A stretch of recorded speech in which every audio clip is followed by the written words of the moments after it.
Bismillahirrahmanirrahim. Assalamualaikum warahmatullahi wabarakatuh. Waalaikumsalam. At-tahiyatu mubarakatuh salawatu thayyibah. Assalamu alayka ayyuhan nabiyyu wa rahmatullahi wabarakatuh. Assalamu alayna wa ala ibadillahi sholihin. Ashhadu an la ilaha illallah wahdahu la syarikalah wa asyhadu anna Muhammadan abduhu wa rasuluhu la nabiyal ba'da. Allahumma shalli ala sayyidina Muhammad wa ala alihi wa sahbihi ajma'in. Bismillahirrahmanirrahim. Inna Allaha wa malaikatahu yusholluna 'alan nabi ya ayyuhalladzina amanu sallu 'alaihi wa sallimu taslima.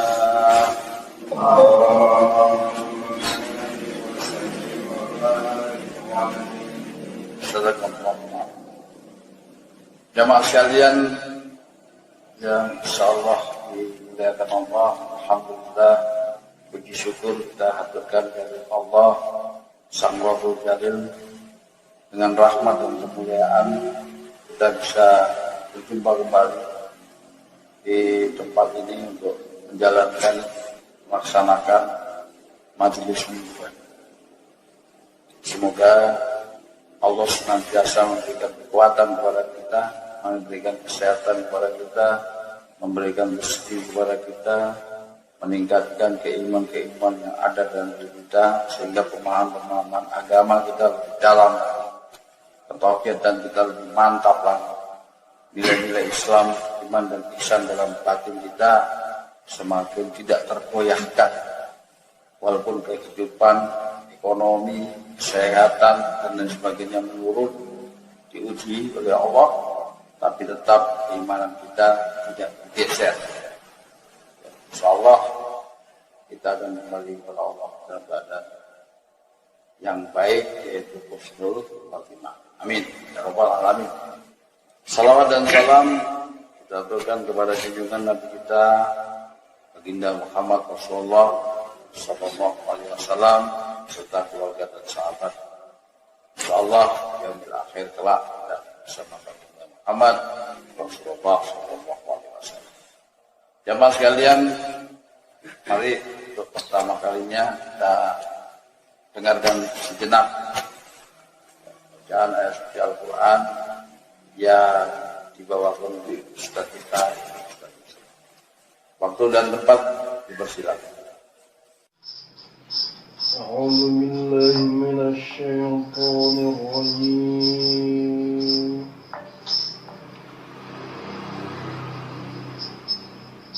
Bismillahirrahmanirrahim.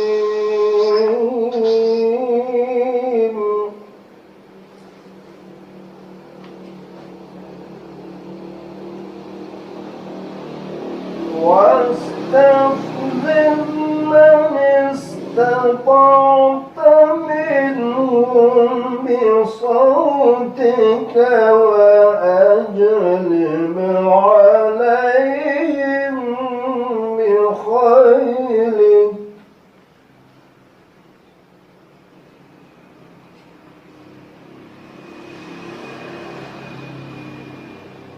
وأجلب عليهم بخيلك ورجلك وشاركهم في الأموال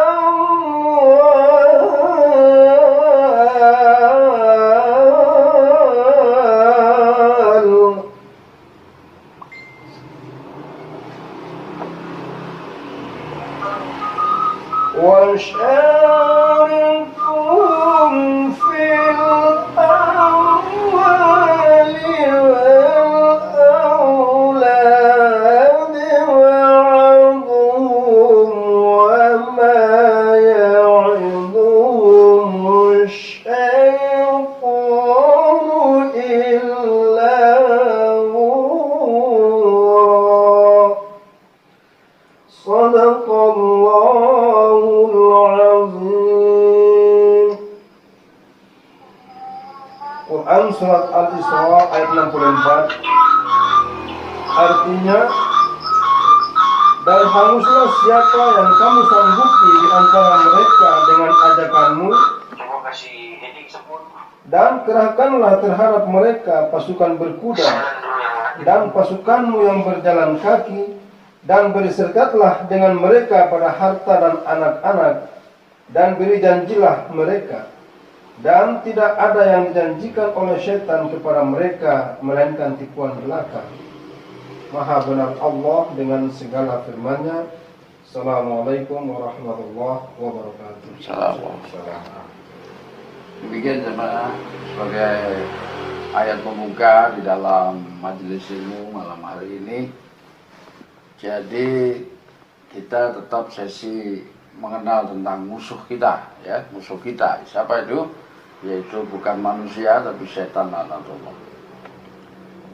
Sejak iblis dikeluarkan dari bumi, ya, karena dilaknat oleh Allah, dia telah mengharu biru atau menghancurkan, ya, Adam alaihissalam melalui jalan pikirannya. Dari situlah kemudian terjadilah permusuhan antara manusia, kakek moyang kita, yaitu anak Adam bersama Hawa, ya, dengan iblis laknatullah. Nah, kemudian iblis ini mengganggu sejauh-jauh kesesatan. Tapi gangguan dia, dia bisa mampu mengganggu kepada manusia, kepada anak cucu Adam ini, juga semua itu seizin Allah, ya, seizin Allah. Jadi kalau Allah tidak mengizinkan, tidak akan bisa. Itu harus kita pegang teguh tuh, ya. Jadi kalau misalnya kita meyakini kemudian ada sihir, ada tenun, ada santet dan lain sebagainya, bahwa itu adalah tipu daya setan, ya. Orang-orang yang bersekutu dengan iblis, dengan setan, terus dia menggunakan kekuatan itu untuk menyerang manusia, itu sebenarnya tidak bisa kalau Allah tidak izinkan dan kalau setannya nggak mau, ya. Jadi setannya mau itu kenapa? Ya karena ada yang bertanggung jawab. Setan tahu bahwa kalau dia membunuh orang, semakin parah dia nanti di neraka jahanam. Dia nggak mau, tapi karena dia diperintah, karena dia adalah budak bagi orang yang bersekutu, maka dilaksanakanlah perintah itu. Gitu. Jadi ada banyak langkah. Jadi kalau kemudian seseorang itu terkena santet, terkena sihir, nah itu semua patut dipertanyakan. Yang ditanyakan siapa? Dirinya orang itu. Kenapa kemudian Allah membiarkan dia terkena, ya, terkena ilmu-ilmu yang demikian?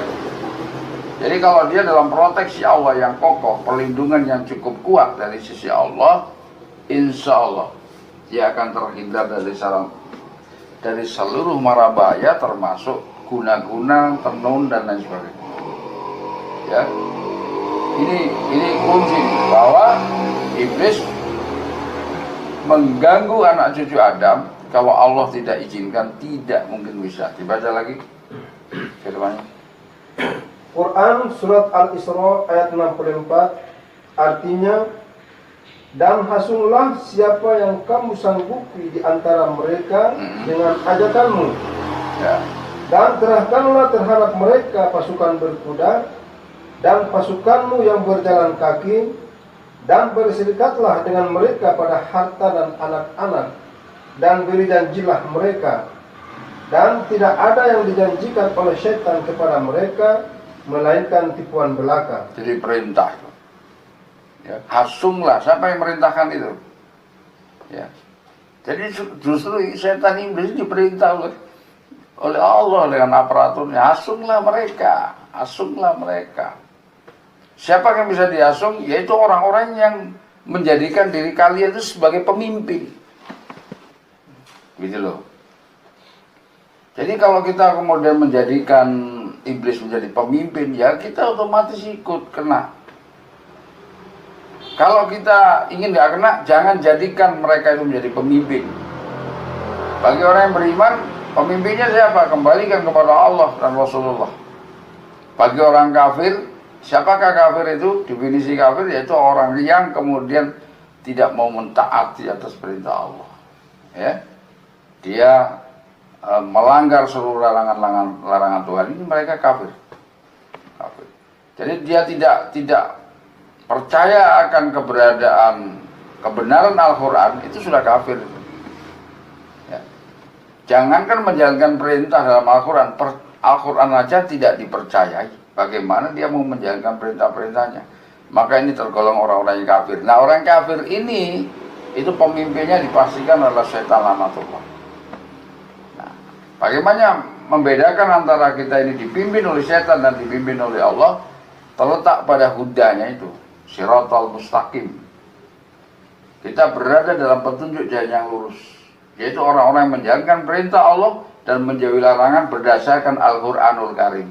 Itulah orang-orang yang tertuntun di jalan Allah, terhindar dari segala mara bahaya dan terhindar dari tipu daya setan laknat Allah. Jelas ya. Jadi hati-hati, itu adalah perintah Allah. Lanjut pada sesi berikutnya.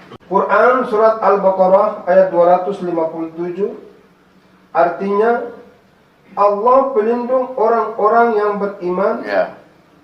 Dia mengeluarkan mereka dari kegelapan kepada cahaya. Ya.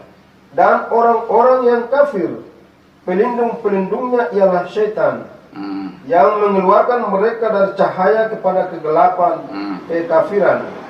Mereka itu adalah penghuni neraka, mereka kekal di dalamnya. Ya, lihat aja. Ya. Kita dalam setiap hari, setiap saat bertambah baik nggak diri kita? Ya. Atau justru bertambah ke arah kesesatan yang nyata. Orang bisa rasa. Tidak usah tanya kepada guru, tidak usah tanya kepada guru sejati kita. Siapa? Diri kita ini loh. Di dalam diri kita ini ada guru sebenarnya. Al-Quranul Karim. Walaupun sekecil apapun tetap ada. Kalau kalian membuat dosa, pasti di sini akan mengatakan saya berdosa. Cuman kadang-kala akal nafsu kita, kamu nggak berdosa, dibantah sendiri, akhirnya dia tersesat semakin jauh. Itu yang dimaksud dengan apa? Dia telah memasuki alam zulumah, yang Allah telah berikan cahaya pada dirinya, tapi dia telah masuk ke dalam zulumah. Nah, orang yang kemudian pertama dia meyakini kebenaran, ya, dia berzina tidak mau, takut. Kemudian dia khamar, dia tidak mau, judi dia tidak mau, takut semua, biasa sholat dan lain sebagainya. Tapi kemudian perlahan tapi pasti judi dia lakukan, khamar dia lakukan. Ya, pertama zikir, kemudian zikir menjadi malas, tahajud tidak dilakukan, duha tidak dilakukan, semua sibuk dengan urusan dunia. Ini perlahan dia keluar dari cahaya menuju gelap gulita. Nah, kalau langkah-langkah ini saudara sudah terasa, kalian telah dibimbing dan dipimpin oleh setan laknatullah. Hati-hati. Jadi setan itu menggoda. Nah, ibaratnya kita ini berada di tepi jurang, ya, berjalan di tepi jurang, masih di atas tapi di samping kita ini jurang. Salah melangkah saja kita jatuh, meleset, jatuh. Kehidupan di dunia juga demikian, ya. Merasa diri kita beriman tapi sesungguhnya kita sudah sedikit kepleset menuju ke alam zulumah. Ini yang harus jaga.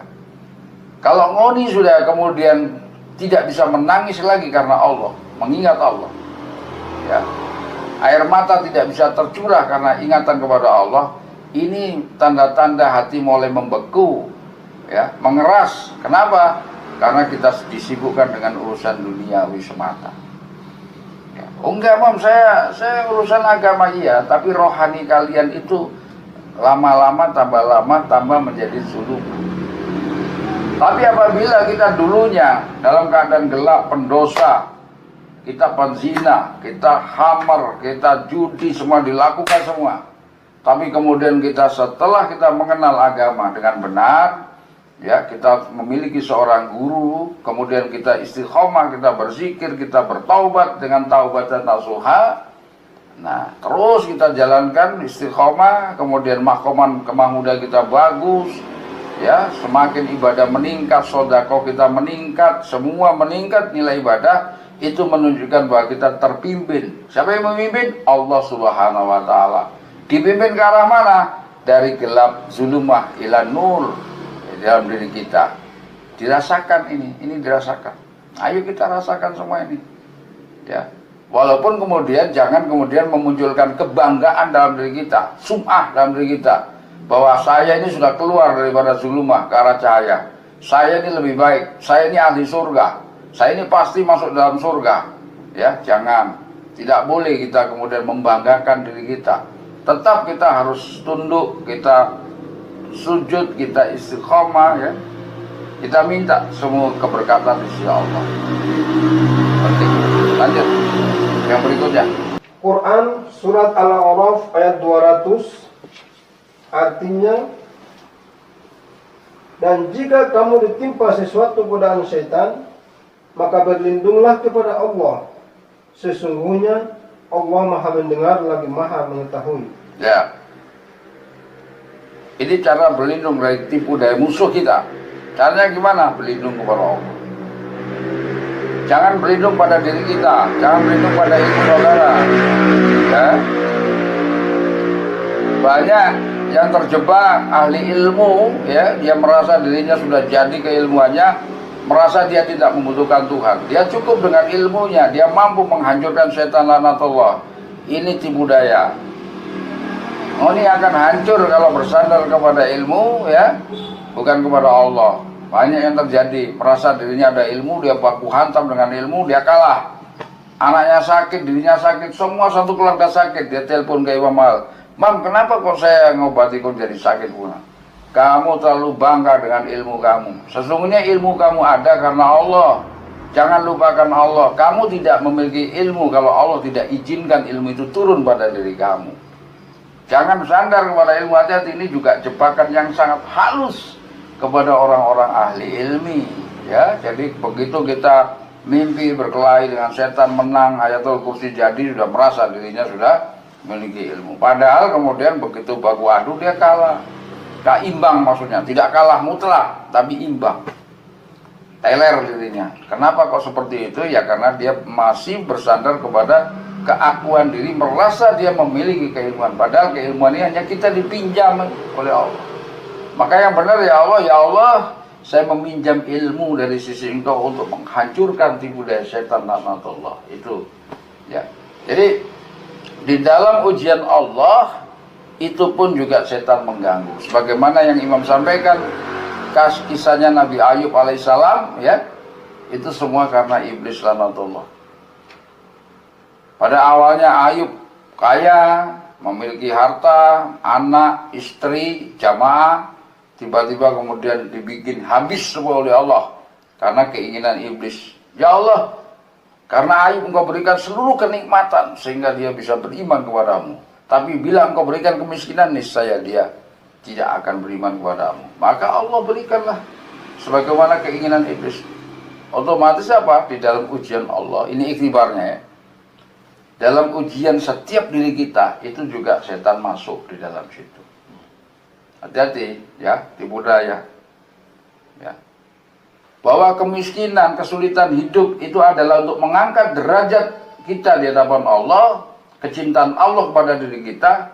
Tapi iblis masuk, mengganggu, menggoda, pikiran kita dirubah bahwa kita telah dijauhi, Allah menjauh dari diri kita.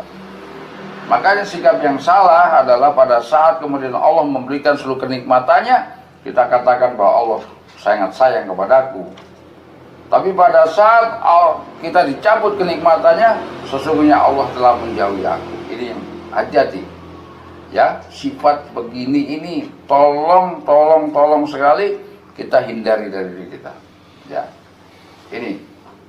Nah, setiap ujian pasti untuk mengangkat derajat. Ingat, setiap ujian yang ditimpakan kepada kita ini adalah untuk menjadikan diri kita menjadi fitrah. Ada beberapa jamaah bertanya kepada imam tentang itu. Berapa lama ujian ini bisa berakhir? Dia jawab sendiri, sampai mati. Imam tuh, iya, loh, kamu udah tahu kok sama saya. Kehidupan yang terjadi kepada diri kita ini sebagaimana pohon pisang. Imam terkaget, apa ini maknanya, ya? Begitu. Nah, pada saat kemudian imam mengambil suatu intisari daripada apa yang disampaikan oleh beliau ini, ternyata tersirat yang begitu luas lagi makna. Ya. Bahwa kalau saudara pelototi pohon pisang itu terdiri dari berapa lapis-lapis. Lapis 1, lapis 2, lapis 3, lapis 4, terus sampai pada titik tengah. Titik tengahnya itu inti daripada pohon pisang itu ternyata berwarna putih. Nah, berwarna putih di sini intinya itu. Nah, kita untuk mencapai titik tengah harus mengelupas satu kulit, lapisan-lapisan yang berlapis-lapis itu. Nah, pada saat pohon pisang itu hidup, kulit yang luar itu dia akan menjadi kering. Kering dan terkelupas sendiri. Muncul lagi satu kulit baru lagi yang masih segar. Lama-lama dia akan menjadi kering lagi. Dia akan terkelupas lagi. Terus sampai kemudian pada titik inti. Ini yang disampaikan dia, ya, kaum sufi ini kepada kami berlima itu. Sehingga kami memahami kehidupan yang terjadi kepada diri kita ini seperti itu. Saudara ini diuji setiap saat dengan ujian-ujian Allah yang berlapis-lapis. Lapisan pertama, lapisan kedua, lapisan ketiga, terus. Untuk apa ini lapisan ini? Adalah untuk sampai pada titik inti, saudara. Kalau ujian ini berakhir, akan muncul ujian baru. Muncul ujian baru. Muncul sampai ujian ini berakhir dan terlepas semua kulit pisang ini sampai pada titik intinya. Apa itu? Kefitraan diri kita. Sesungguhnya di dalam diri kita ini fitrah.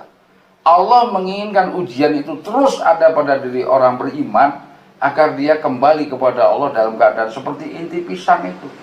Putih dan fitrah kembali, tidak ada dosa sama sekali. Maka jangan kemudian paksakan kulit pisang yang coklat itu Anda tarik paksa, biarkan dia. Berdasarkan waktunya dia akan terkelupas dengan sendirinya. Tidak usah ditarik untuk mendapatkan. Saudara nggak sabar untuk mencapai intinya, saudara tarik. Tidak perlu, biarkan. Dia akan terkelupas dengan sendirinya dan kemudian pada saatnya inti pisang itu saudara akan dapatkan. Ini kehidupan. Nah, apabila saudara paksakan, itulah sesungguhnya iblis dan setan berupaya masuk kepada jalan pikiran saudara untuk memaksakan ujian itu berakhir. Kalau ujian ini masih ada dalam diri kita, jangan dipaksakan berakhir, biarkan saja. Nikmati prosesnya saja. Kita pasrah kepada Allah dan kita tetap sebagaimana Ayub itu diuji dengan sakit. Dia tidak minta apa-apa, sudah tetap dia berzikir kepada Allah, dia tetap tahan dirinya, dia tidak berprasangka buruk kepada Allah bahwa Allah telah meninggalkan dia. Tidak, dia tetap zikir. Ya, dia hindari bisikan negatif dari setan laknatullah, dia tetap istiqomah dan prasangka baik kepada Allah bahwa ini adalah kebaikan yang diberikan oleh Allah. Kita belajar dari itu. Nah, ini yang disampaikan kepada imam pada saat ini sebagai penutup, ya, sehingga mudah-mudahan kita mampu menerima ini dan kita memahami tentang musuh kita, ya, bahwa setan ini berupaya untuk menghancurkan diri kita, anak cucu Adam, sejauh-jauh kesehatan. Dalam ujian kesulitan itu dia kesempatan untuk menjadikan dia menjadi pemimpin. Kalau kita sudah susah, maka rata-rata larinya ke arah bersekutu dengan setan, mencari pesugihan dan lain sebagainya. Makanya Nabi katakan sesungguhnya kemiskinan itu mendekatkan diri kepada kekafiran. Jangan sampai kita miskin. Caranya gimana? Amalkan dengan Al-Waqiah. Ajarkan kepada anak dan istrimu baca surat Al-Waqiah setiap saat agar kita terhindar dari kemiskinan. Kenapa? Kemiskinan itu mendekatkan diri kepada kekafiran. Mudah-mudahan kita terhindar daripada kemiskinan, terhindar kepada kekafiran, ya kan? Kemudian kita diberikan keilmuan yang mendasar dalam diri kita. Kemudian Allah menuntun kita, ya, yang terpenting menuntun kita agar kita tetap dalam nur Allah, dalam cahaya Allah. Jangan sampai kemudian kita sudah mendapatkan cahaya Allah, kemudian kita dimasukkan lagi ke dalam zulumah. Semoga itu tidak terjadi. Kalau yang zulumah ke ila nur, alhamdulillah. Tapi yang nur Allah sudah ada dalam diri kita, jangan sampai kita terperosok masuk ke dalam zulumah lagi. Insya Allah kita dinilai Allah dengan kita menjaga majelis ilmu, berturut-turut istiqomah, majelis zikir setiap saat istiqomah, kita silaturahmi, kita berbakti, kita berjihad, insya Allah ini menjadi proteksi pelindung kita. Allah melindungi kita dari segala mara bahaya dan ditariknya iman, Islam, dan ihsan dalam diri kita. Insya Allah. Amin. Ya Rabbal Alamin. Akhirul kalam. Wassalamualaikum warahmatullahi wabarakatuh.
Jaya